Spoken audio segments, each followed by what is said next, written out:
Queria cumprimentar a todos com a paz do Senhor Jesus Cristo. Hoje nós vamos estudar sobre o Salmo 42. Vamos tirar algumas lições de alguns versículos. Então, vamos iniciar aqui. Salmo 42. Nós vamos estudar o versículo 1, 2, 3, 4 e 5. Diz assim a palavra do Senhor: Como suspira a corça pelas correntes das águas, assim por ti, ó Deus, suspira a minha alma. A minha alma tem sede de Deus, do Deus vivo. Quando irei e me verei perante a face de Deus? As minhas lágrimas têm sido o meu alimento, dia e noite, enquanto me dizem continuamente: o teu Deus, onde está? Lembro-me destas coisas, e dentro de mim se me derrama a alma, de como passava eu com a multidão de povo e os guiava em procissão à casa de Deus, entre gritos de alegria e louvor, multidão em festa. Por que estás abatida, ó minha alma? Por que te perturbas dentro de mim? Espera em Deus, pois ainda o louvarei a Ele, meu auxílio e Deus meu. Então, começando aqui pelo primeiro versículo, versículo 1. Como suspira a corça pelas correntes das águas, assim por ti, ó Deus, suspira a minha alma. Eu andei dando uma pesquisada, irmãos, e sobre a corça, né? Sobre qual é a relação dela com a água. Tem hinos, né, que a gente ouve falar, né, que assim como a corça anseia por águas, e eu cheguei a essa esse texto que eu coloquei aqui no slide eu achei muito interessante, eu coloquei aqui para os irmãos. Ó. Os estudiosos comprovam que a corça, quando sente a existência de água, ela começa a gritar de alegria. Então, quando ela sente a existência de água, ela começa a gritar de alegria. Ela corre, vence todo e qualquer obstáculo. Nada a detém. Parando aqui nesse ponto para refletindo, eu acredito que a gente deve ter essa mesma inspiração que a corça tem de buscar água, só que no nosso caso a gente tem que buscar Jesus. E é muito interessante isso porque Jesus ele declara que ele é a água, ele é a água viva, ele é a água da vida, né? Aquele que bebe dele jamais terá sede. Então é muito interessante essa relação da corça com a água, e essa mesma relação a gente tem que ter com Cristo, essa mesma busca, essa mesma alegria de estar de buscar a presença dele. Então a gente deve procurar ser assim como a corça, né? A gente deve buscar Cristo todos os dias, é, procurar vencer as barreiras, porque não é fácil servir a Jesus, não é fácil buscar a Jesus. Se fosse fácil, estava todo mundo salvo, o mundo seria perfeito se todas as pessoas buscassem a Jesus, não é mesmo? Então a gente tem que lutar todos os dias e ter essa persistência. Enquanto a gente não chegar no nosso objetivo, não chegar à plenitude, não chegar lá no céu, que é na glória de Cristo, na glória eterna, a gente tem que lutar, a gente tem que procurar vencer qualquer obstáculo. Ó, até que ela chegue, até que ela, nada a detém, até que ela chegue ao seu destino. Quando quando isso acontece, ela não descansa. Então nós não devemos descansar.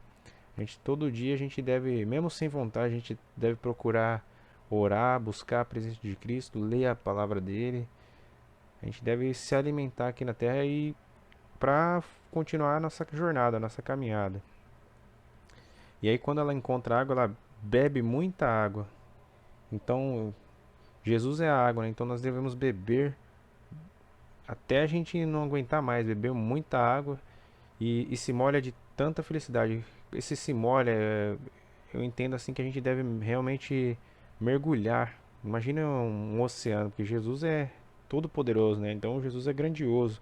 Imagina um oceano aí agora, quando se encontrar a fonte, quando se encontrar o oceano, que Jesus é uma fonte inesgotável de água viva, você tem que mergulhar no presença, mergulhar na presença de Jesus, do Espírito Santo, de Deus. Então, a gente tem que se molhar, se revestir completamente da presença, da glória de Deus. Eu entendo isso. A gente tem que. Só que para isso, a gente tem que o quê? Beber muita água. O que seria esse beber muita água? A gente tem que ler a palavra de Deus, ler as palavras de Cristo no Novo Testamento, mergulha, tenta entender o que Jesus falou, o que Jesus, os ensinamentos de Cristo, se alimenta de Cristo ali, ó. Bebe, bebe água, se alimenta de Cristo. Jesus não é só a água, né? Ele é o pão da vida. Então a gente pode, ele não é só, ele é o conjunto completo. Ele é a água viva e ele é o pão da vida também. Então a gente se alimenta de Cristo e para a gente mergulhar no oceano, para a gente ser envolvido com a glória dele, né? Então é isso. Essa é a primeira parte, ó. E aqui o segundo ponto, ó. Jesus é a nossa fonte inesgotável de água viva. Sem água, nosso corpo físico morre. Então, quando a gente deixa de beber água, o nosso corpo físico morre. E sem Jesus, o nosso espírito morre. E, e além disso, quando o nosso espírito morre, a nossa alma ela apodrece. E lembrando que a gente é um ser que tem três dimensões. A gente é um ser tridimensional. A gente tem três dimensões dentro da gente. A gente tem o nosso espírito, a nossa alma e o nosso corpo. Então, a pessoa que não tem Cristo na vida, o espírito dela já é morto. Quando o espírito é morto, a alma é podre. Então, quando a gente aceita Cristo, irmãos, o nosso espírito ele é revivido pelo poder de Jesus. A gente recebe o Espírito Santo e a nossa alma é vivificada. E com isso, tudo é transformado na nossa vida, até chegar o nosso corpo é transformado através do isso começa lá no espírito. O espírito do espírito vai para a alma e isso se reflete no nosso corpo, se reflete nas nossas atitudes, aquilo que a gente fala, aquilo que é por onde a gente anda. Então, isso é muito importante, irmão. Então, outra lição aqui, ó, por conta disso tudo, por conta de que se a gente não tem a presença de Cristo na nossa vida, a nossa alma apodrece, da mesma forma que o nosso corpo não aguenta ficar sem água, o nosso espírito não pode ficar sem Jesus, sem a presença de Cristo, porque senão a nossa alma apodrece e por conta disso a gente deve tomar cuidado, irmãos. Principalmente a gente devemos tomar cuidado com pessoas que estão com a alma podre. Existe um ditado popular que diz que uma laranja podre estraga as outras. Uma alma podre pode fazer a mesma coisa conosco se não o vigiarmos. Tem outro ditado que também diz: diga-me com quem tu andas, que eu te direi quem és. As pessoas que a gente anda influencia muito a gente, irmão, se a gente querendo ou não. Às vezes a pessoa começa a cantar uma música perto da gente, a gente começa a cantar aquela mesma música, ou a pessoa tem aquelas pessoas que tem o jargão todo dia, a gente ouve aquela pessoa falando todo dia, a gente começa a repetir aquilo. Isso já aconteceu comigo. Isso tanto coisas boas que as pessoas falam, quanto coisas ruins.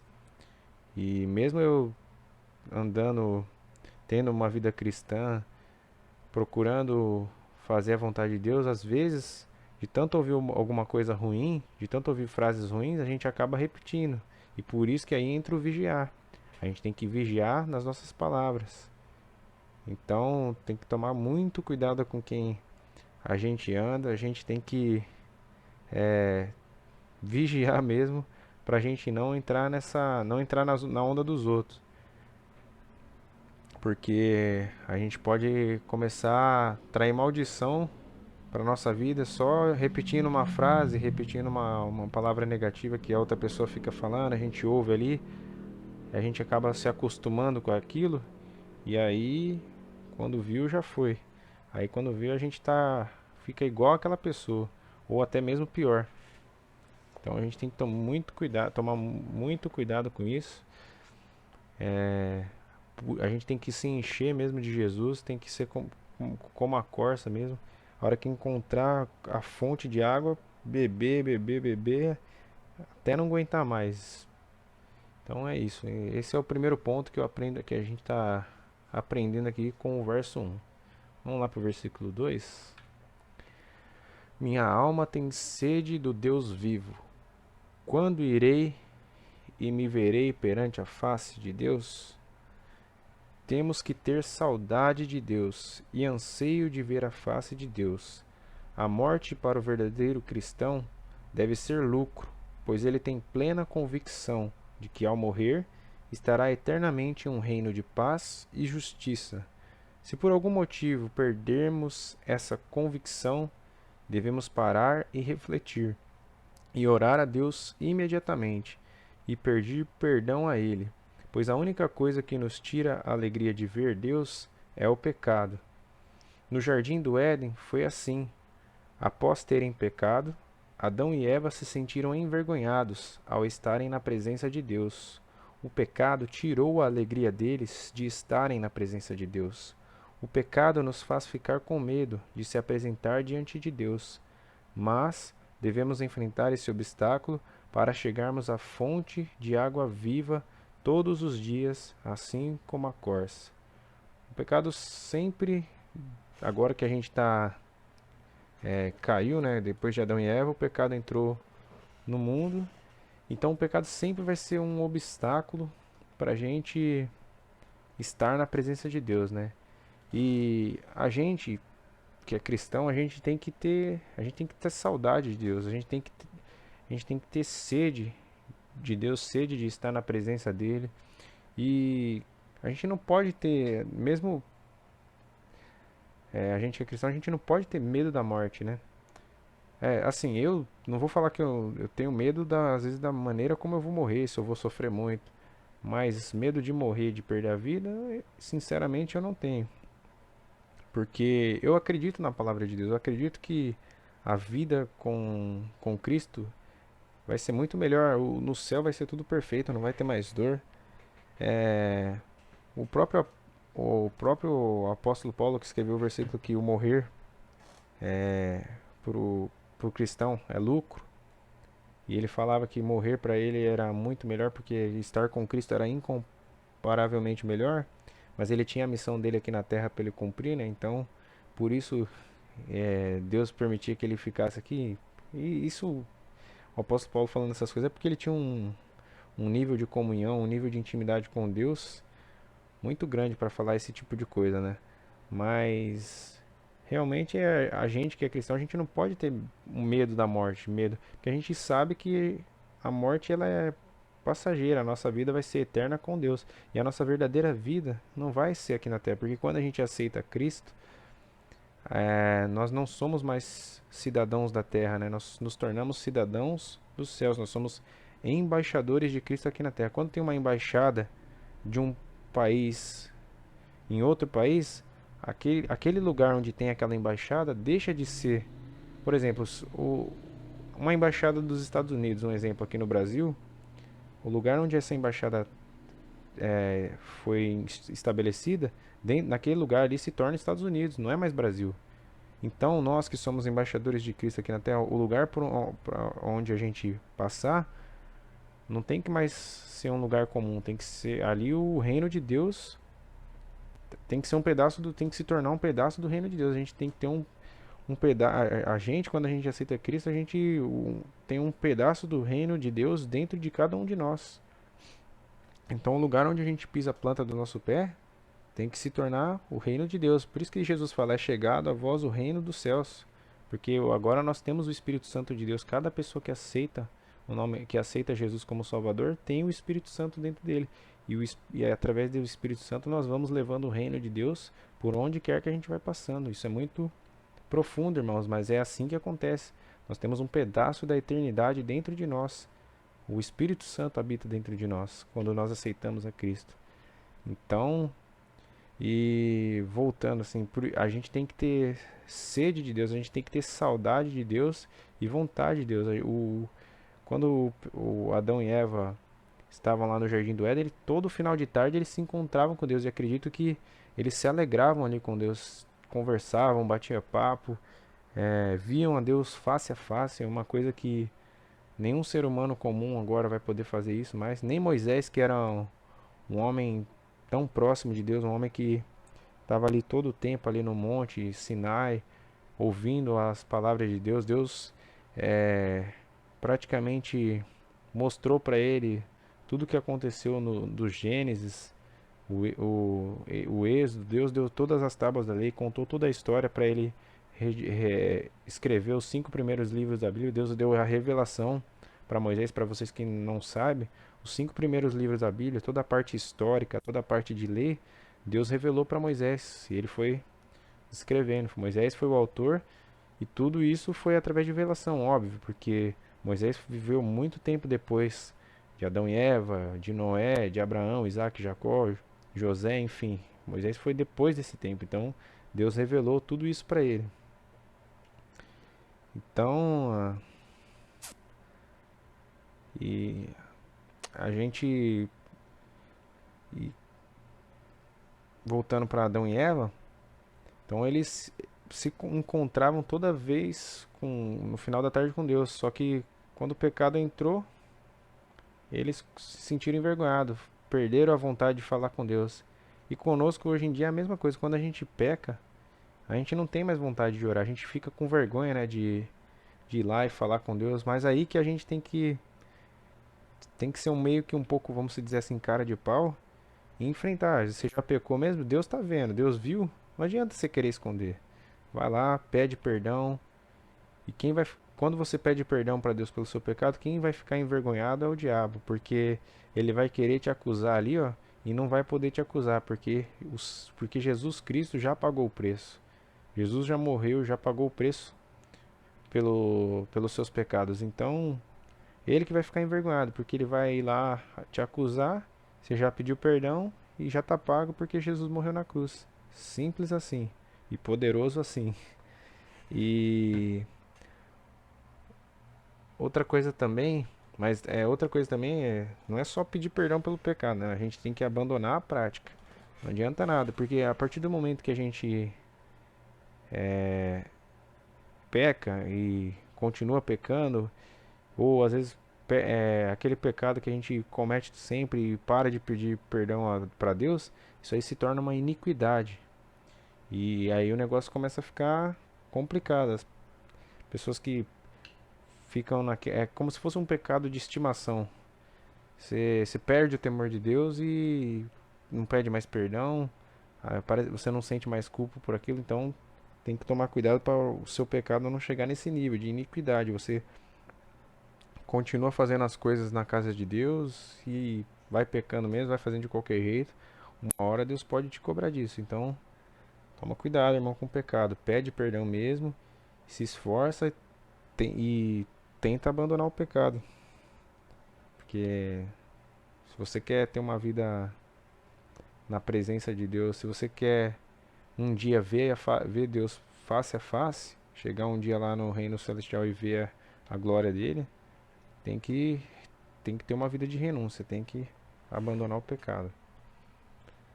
Porque outra coisa, o pecado vai tira a nossa alegria, né, irmãos? A gente a gente fica com a gente fica vive a gente quando a gente vive em pecado, a gente vive uma vida de amargura, irmãos. Então não dá. A gente tem que realmente abandonar o pecado para poder ver a face de Deus. Vamos para o versículo 3 aqui agora. As minhas lágrimas têm sido o meu alimento dia e noite, enquanto me dizem continuamente: o teu Deus onde está? Quando passamos por dificuldades e sofrimento, algumas pessoas desafiam e até mesmo zombam da nossa fé em Deus. O diabo usa esse tipo de pessoa para destruir a nossa confiança em Cristo, e com isso a nossa alma se abala. E se deixarmos esse sentimento de desespero tomar conta, a nossa alma volta a apodrecer e começamos a dar lugar para o inimigo pintar e bordar com a nossa vida. Então, às vezes a gente está. Não sei se você pode estar passando por um momento de dificuldade. A gente sempre tem.